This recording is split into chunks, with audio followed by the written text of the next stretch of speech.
Hello बच्चों, let's go to the question. देखिए question क्या कह रहा है।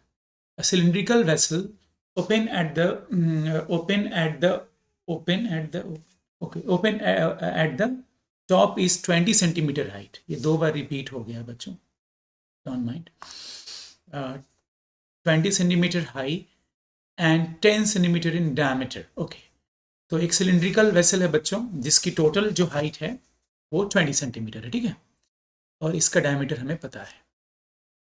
ये ओपन है एट द टॉप, ठीक है। Diameter is known. Circular hole whose cross sectional area is 1 centimeter square is cut at the center of the bottom of the vessel. Okay, तो यहां पर एक हमने छोटा सा एक क्रॉस सेक्शनल एरिया कट किया है जिसका हमें एरिया वैल्यू पता है 1 सेंटीमीटर स्क्वायर, ठीक है बच्चों। Water flows from the tube above it into the vessel at the rate of 100 centimetre, that is cubic centimetre पर सेकेंड। तो इधर से हम लोग पानी इसमें पोर कर रहे हैं, ठीक है। तो मान लो बच्चों क्यू रेट से हम लोग पानी इसमें डाल रहे हैं, क्यू रेट से पानी इसमें डाल रहे हैं। शुरू में इसमें assuming there is no water, ठीक है। तो होगा क्या बच्चों कि धीरे धीरे इसमें वाटर इकट्ठा होना शुरू, पानी इकट्ठा होना शुरू हो जाए ना। बच्चों आप लोग को याद होगा कि अगर किसी कंटेनर में वाई हाइट लिक्विड इकट्ठा हो गया है and if there is orifice there at the bottom or at depth y from the free surface, and if the area of the orifice is much smaller than the area of the container, then the velocity of efflux is given by under root 2gy. ठीक है बच्चों, under root 2gy is the velocity of the efflux provided the area of the orifice is much smaller than the area of the container. ठीक है बच्चों। Now पानी के बाहर आने से पानी इसमें जो है धीरे धीरे इसकी हाइट डिक्रीज होनी से, आई मीन पानी का लेवल इधर से इन होगा, इधर से आउट होगा।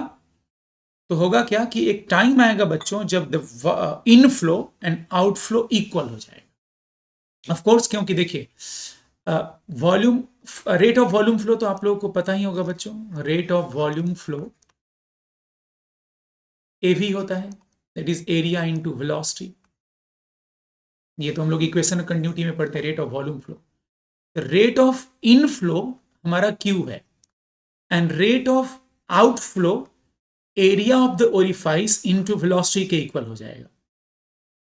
तो जैसे ही rate of inflow that is Q in is equals to Q out के इक्वल हो जाएगा। if q in is equal to q out, then the height of the liquid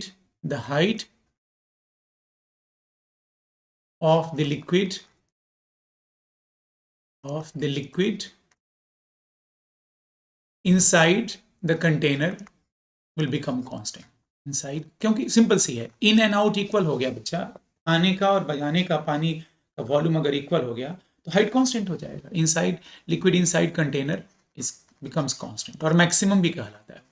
container is maximum और constant is constant. तो बच्चों लिख सकते हैं Q in is equals to area of the orifice into under root 2gy।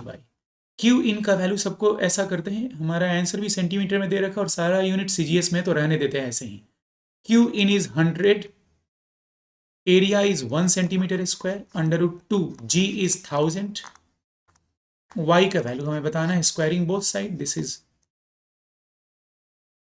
4 times 0, 2000 into y, and therefore the value of y will lead us to those 0 cancel, that is 10 divided by 2, that is 5 centimeter.